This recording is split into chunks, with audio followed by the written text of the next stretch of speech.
वालाच्या शेंगा नाही पहिला वालाच्या शेंगा, पोपटीचा पाळा, चिकन, बटाट आणि बटाटा, चिकन आणि लसणाचे कांदे 2-3 आणि पहिला पोपटीचा पाळा घ्यायचा, याचा मामडाचा पाळा घ्यायचा, थोडा धुवायचा आणि त्याला निपळून काढायचा.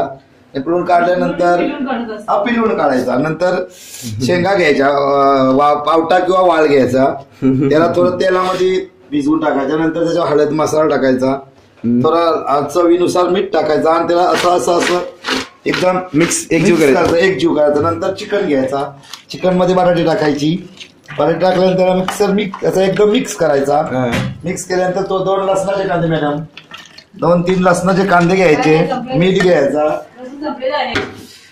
कुकर पोपटी पहिला पाळा घ्यायचा, जाड पाळा घ्यायचा आणि खाली टाकायचा. जळण्यासाठी नाही जळण्यासाठी असं खाली टाकायचा. त्याला दाबून घ्यायचा.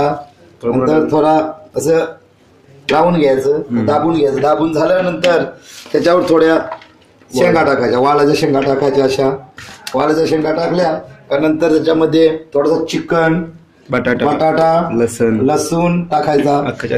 आपल्याला कांदा टाकायचा असेल तर कांदा टाकायचा चवीनुसार. आपल्याला लागला कांद्याची आवड असेल तर कांदा टाकायचा. नंतर पुन्हा त्याच्यावर शेंगा टाकायच्या. अशा शेंगा टाकून झाला मग त्याचं रस असतं ते पण टाकायचं त्याच्यामध्ये. रस ते चवीला चांगलं असतं. मग नंतर त्याच्यावर पुन्हा चिकन आणि बटाटा कालवलेला दुसरी कोटिंग दुसरा थर त्याच्यावर झाला. पुन्हा थर टाकला नाही, पोपटीचा पाळा टाकायचा. थांबू, आवाज जाईल. पोपटीचा पाळा टाकल्यानंतर कुकर असा घट्ट लावून घ्यायचा.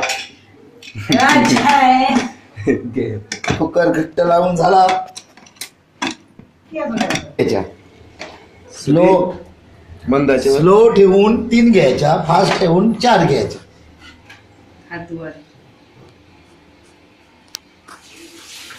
फोटो काढला चालेल.